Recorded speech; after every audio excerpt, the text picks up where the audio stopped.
নমস্কার বন্ধুরা, সুপ্রভাত সবাইকে। তো আজকের একটা নতুন একটা ব্লগ নিয়ে আসলাম তোমাদের সঙ্গে। আমার কথাগুলো একটু হয়তো কেমন শোনা যাবে, কারণ প্রচণ্ড হাওয়া উঠেছে। আজকের ব্লগটা আমি মাঝ রাস্তা থেকেই শুরু করছি, কারণ বন্ধুরা দেখো, এই যে ব্যাগপত্র নিয়ে কিন্তু চলে এসেছি বাবার বাড়ি।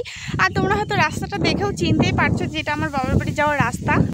আজকে হঠাৎ করে আসার কারণ, ওই যে টেইলারের দোকানে ব্লাউজ ঠিক করতে দিয়েছি, মানে বাসন্তীতে এক দাদার দোকানে। আমি ওখানে আমার মানে যত দরকার কুর্তি চাপানো, শাড়ির ব্লাউজ পিস কাটা, এরকমের সব কিন্তু ওই দাদার দোকানে আমি দেই। তো সেখানে পুজোর এখানেই করতে দিয়েছি।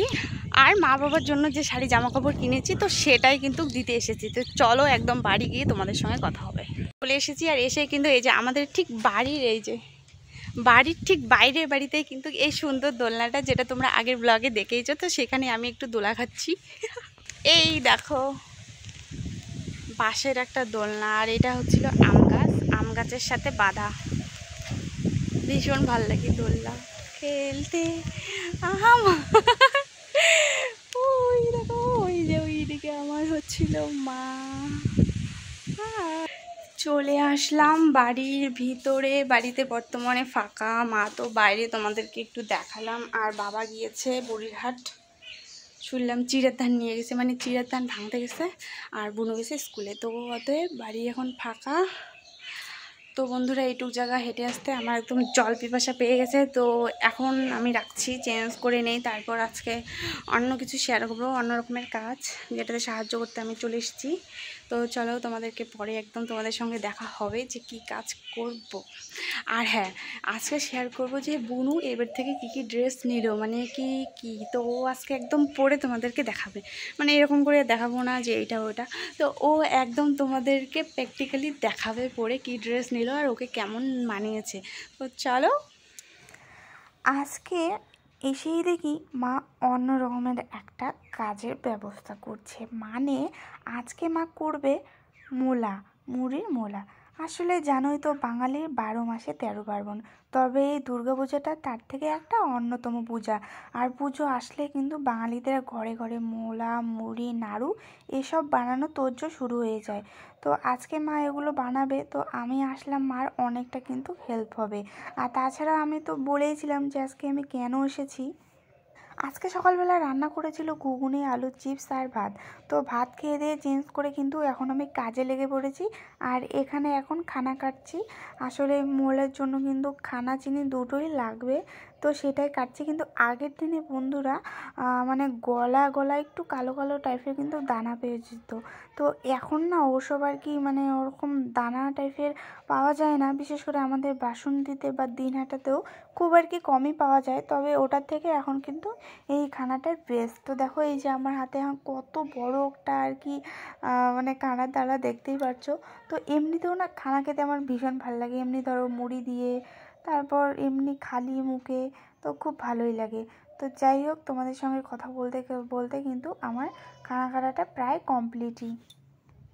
আজকে সব কিন্তু হবে বন্ধুরা উনুনে, কারণ আমাদের গ্যাস শেষ হয়ে গেছে আর গ্যাসটা এখনও ভরে আনেনি। আর এদিকে দেখো, তিলের যেহেতু নাড়ু হবে, সেই জন্য কিন্তু তিল, কাউন এগুলো শুকনো কড়াইয়ে আর কি এদিকে দুটো কুলোয় ভেজে রেখেছে।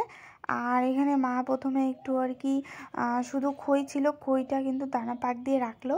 আর এখন মোলার জন্য আর কি পাকটা রেডি করছে। জানি অনেকে হয়তো অনেকভাবে করে, কিন্তু আমার মা এইভাবে করে আর আমি এইভাবেই শিখেছি। প্রথমে আর কি শুধু দানাগুলো একটু আস্তে আস্তে জাল দিয়ে সেগুলোকে কিন্তু পুরোপুরিভাবে গলিয়ে নিয়ে, যখন আর কি মা ঠিক যেভাবে দেখলো হাতে আটা আটা একটা ভাব চলে আসে, ঠিক তখন কিন্তু আস্তে আস্তে মুড়ি দিয়ে পুরোটা মেখে এভাবে কিন্তু করে। আর দেখো, আমার মা কিন্তু খুব সুন্দরভাবে আড়াই পাশ দিয়ে মোলাটা রেডি করছে। আমি অবশ্য এভাবে পারি না, আমি আর কি দুই হাতে একটু চিপে চিপে করি, আর মা কিন্তু একদম গোল গোল করে করছে। আর এই মুহূর্তে না বাড়িতে বাবা নেই, বললাম তোমাদের, বাবা ওই যে বুড়িহাট গেছে চিড়ার ধান নিয়ে, আর বুনু তো স্কুলে, সেই জন্য আমরা দুজনেই কিন্তু এই পুরো কাজটা করতেছি। মানে পুরো 3টের সময় রান্নাঘরে ঢুকেছি, বন্ধুরা 6টা বেজে গিয়েছিল এই সব কিছু কমপ্লিট করতে। তো যাই হোক, দানার পাক দেওয়া কিন্তু কমপ্লিট। এখন দেবো একটু চিনি দিয়ে। তো আজকে চিনিগুলো না একটু আর কি মোটা মোটা টাইপের ছিল। তো চিনি পাক দেওয়া কিন্তু মানে খেতেও ভালো লাগে আর দেখতেও কিন্তু খুব ভালো লাগে। তো যাই হোক, অনেকে কি করে চিনিটা প্রথমে দিয়েই কিন্তু খুন্তি দিয়ে নাড়া শুরু করে দেয়।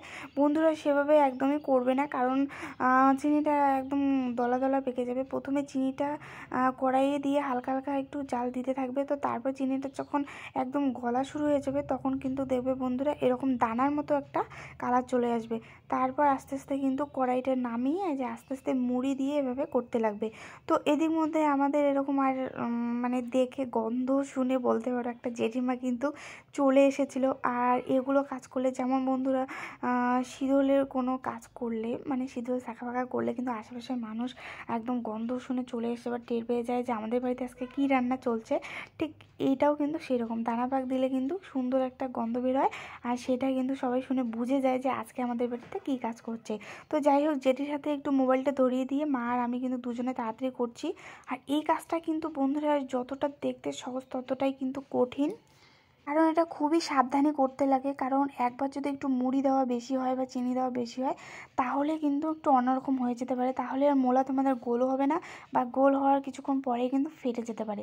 তো যাই হোক, এখানে কিন্তু পুরো একদম অতি সাবধানে করতে লাগবে আর খুব তাড়াতাড়ি মোলাটা বানাতে লাগবে, কারণ ঠান্ডা হয়ে গেলে আবার সেটা হবে না।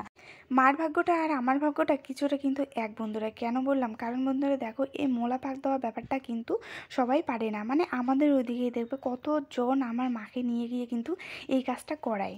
এমনিতেই সবার মধ্যে একটা বিশেষত্ব থাকে, তো সেরকমই কিন্তু আমার মায়ের আর কি ভাগ্যটার সাথে আমার ভাগ্যর এটাই মিল যে মা তার শাশুড়ির কাছ থেকে কিন্তু সেরকম একটা কিছুই শিখতে পারেনি। কারণ মা ছিল বাড়ির ছোট বউ, আর তখন ঠাম্মার আর কি মানে আমার বাবারা 3 ভাই 3 বোন, তো বাবা সবার ছোট, এই জন্য মানে সবার শেষে বিয়ে হয়েছে। আর ঠাম্মা না তখন খুবই অসুস্থ ছিল, রান্নাবান্না তো প্রায় ছেড়েই দিয়েছিল, আর অসুস্থ ছিল, হাঁটাচলা করতে পারতো না। মানে বিয়ে হওয়ার পর থেকেই ধরো শাশুড়ির মানে কেয়ার করতে, তার সংসারের দায়িত্ব নিতে কিন্তু শেষ হয়ে গেছিলো, এরকম একটা ব্যাপার। তো তার কাছ থেকে তার নতুন কিছু শেখার কিন্তু ছিল না।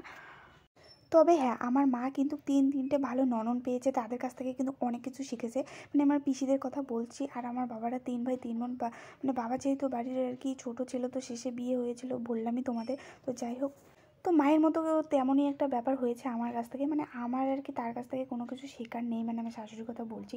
কারণ তিনি নতুনত্ব, তো তার কাছ থেকে কী শিখবো, মানে কি বলবো, তার কোনো নতুনত্ব আমি কিছু দেখতে পাই না। বিশেষ করে আমি এখনও তার কাছ থেকে নতুন কিছু এখনও কিছুই শিখতে পারিনি, বিশেষ করে রান্নাঘরের ব্যাপারে।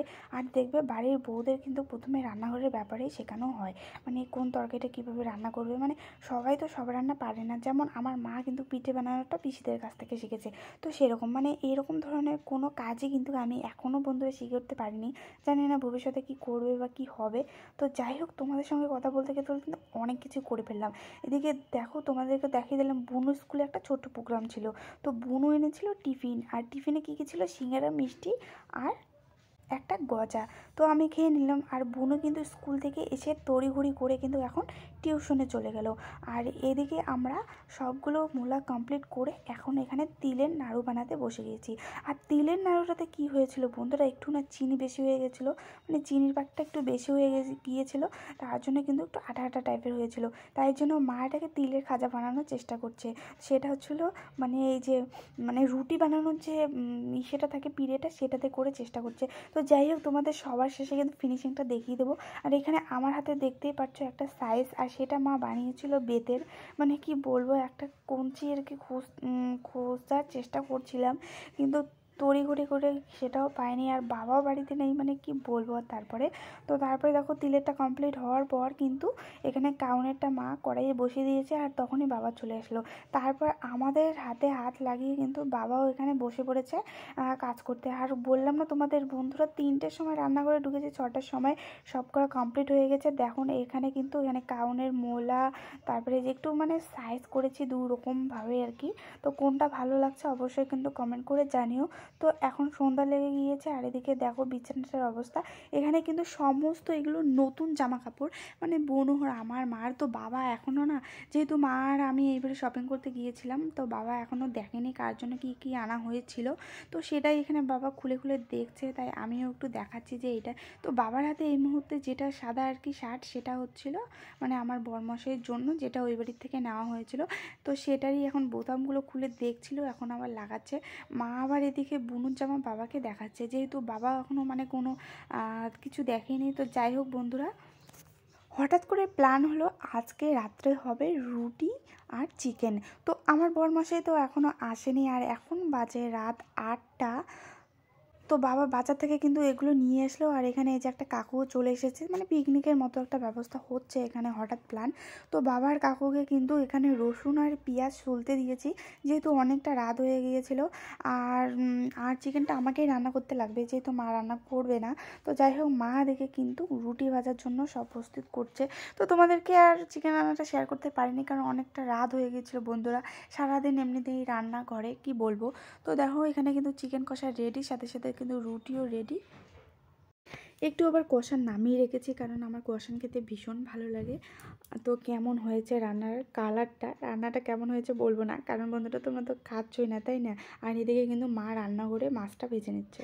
রান্নাঘর থেকে বেরিয়ে আমার মুখটা একটু তোমাদেরকে দেখাচ্ছি, কি অবস্থা সারাদিনে, একদম নাজেহাল অবস্থা বন্ধুরা। তো এই দেখো বুনু কিন্তু টিউশন থেকে চলে আসলো, আর টিউশন থেকে আসার পথে মানে তখন স্কুল থেকে এসেছে টিফিন নিয়ে, এখন আবার টিউশন থেকে কি নিয়ে এসেছে দেখো। মানে টিউশন পড়াশোনা করতে গিয়েছে না খেতে গিয়েছে সেটা বুনুই জানে। তো খোল না, এদিক থেকে দেখা যাবে না গাইস।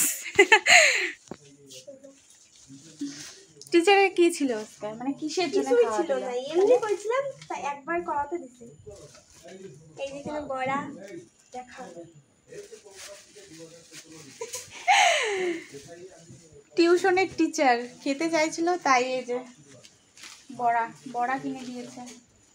এই দেখো বন্ধুরা, আর এখানে আছে একটা লেগ পিস। কি অবস্থা, ছাত্রী আপনার আর কি খাওয়া দিয়েছিল ভাবো একবার।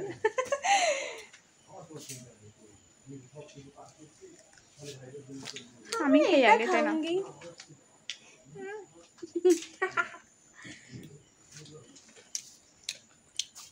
তো আমার বর তো এখনো এসে পৌঁছায়নি, তবে ফোন করলে কিছুক্ষণের মধ্যে চলে আসবে।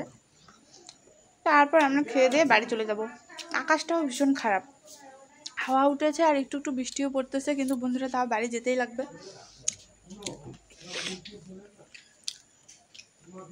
তো চলো, ও আসবে তারপরে একবারে দেখা হবে।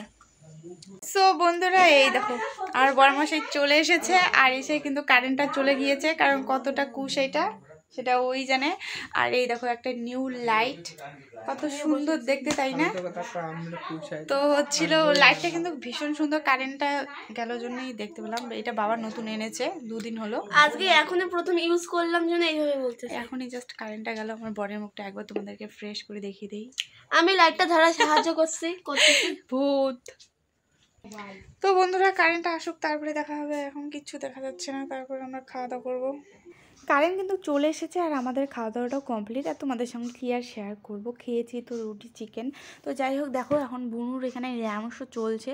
এটা ছিল বুনুর প্রথম ড্রেস এই বাড়ি থেকে, মানে সেটা যেদিন গিয়ে আমরা নিয়ে এসেছি। একটা সাদা কালারের ভিতরে ফ্রক পরার পর একটা কিন্তু হালকা আর কি আকাশি কালার উপরে একটা জ্যাকেটের মতো পরতে লাগে। তো এখন এরকম লাগছে, কিন্তু এমনিতে কিন্তু ভীষণ মানিয়েছে বন্ধুরা। তো তোমাদের কেমন লাগছে অবশ্যই তোমরা একটু কমেন্ট করে জানিও। ও এখানে একটু নকশা ঢং করছিল আর কি। তো যাই হোক, এটা ছিল ওর 1 নম্বর জামা, আর এটা ছিল ওর 2 নম্বর জামা। তো দেখো ও কিন্তু এখানে মানে কি বলবো মডেলিংয়ের মতো করছে আর কি। যাই হোক, ওর জামাইবাবু কিন্তু সেদিকে বিছানায় বসে আছে আর আমাকে তাড়া দিচ্ছে যে চলো চলো তাড়াতাড়ি। কিন্তু রাত বাজে বন্ধুরা এখন 9:30, মানে প্রায় 10টার কাছাকাছি, আর আকাশটাও খারাপ, যেতে লাগবে। আর এটা ছিল ওর 3rd জামা। তো 3টা জামাই তোমাদেরকে আমি দেখিয়ে দিলাম। তো কোনটা বেশি ভালো লাগছে ওকে তোমরা কিন্তু অবশ্যই একবার কমেন্টে জানিও। তারপর কিন্তু আমরা রেডি হয়ে দুজনে বাড়ি থেকে বেরিয়ে পড়লাম। প্রায় 10:30 বাজে, আর আকাশটাও খুব একটা খারাপ, মানে ঝিরিঝিরি করে বৃষ্টিও পড়ছে। দেখো বাসন্তী-হাটের বর্তমান এই অবস্থা, মানে সব দোকানপাট বন্ধ হয়ে গিয়েছে, কিন্তু এই দর্জির দোকান দুটো কিন্তু এখনও খোলা রয়েছে। তার মানে এরা কিন্তু সারা রাত জেগে কাজ করবে বন্ধুরা, কারণ পুজোর সময় কিন্তু এই টেইলারের দোকানের মনে হয় ঘুম নেই, কারণ এত চাপ পড়েছে দোকানে। ব্লাউজের কি বলবো, তো আমি আর কি একটা ছোট্ট কাজ দিয়েছি, মানে ব্লাউজটা শুধু ফিতে লাগানো, তো সেটাই কমপ্লিট করে রাখিনি। এই যে পার্থদার দোকান, মানে কি বলবো, তো সেটারই এখন কাজ করছে। বাড়ি যাওয়ার পথে দেখলাম দোকানটা খোলা, তো ভাবলাম একবারই নিয়েই যাই, আর কবে আসবো। এখানে একটু দেরি হয়ে গেল, তারপর কিন্তু রওনা দিয়ে দিলাম, আর অন্ধকার কুটকুটে অবস্থা। তারপর কিন্তু বন্ধুরা মাঝ রাস্তায় জোরে বৃষ্টি এসে পড়েছিল। তারপর আমরা একটা জায়গায় থামি একটু অপেক্ষা করি বৃষ্টি থামবে নাকি, কিন্তু বৃষ্টি তো থামার নাম নেই। ওর রেইনকোট ছিল, আমার তো ছিল না। তারপর বন্ধুরা ভিজে ভিজে কিন্তু বাড়ি চলে আসলাম। যাই হোক, তোমাদের ব্লগটা কেমন লাগলো কমেন্টে কিন্তু জানিও, আর ব্লগটা তোমাদের কোনটা বেশি মোমেন্ট তোমাদের ভালো লাগলো সেটাও কিন্তু জানাতে ভুলো না। দেখা হবে নতুন একটা ব্লগে। টাটা সবাইকে।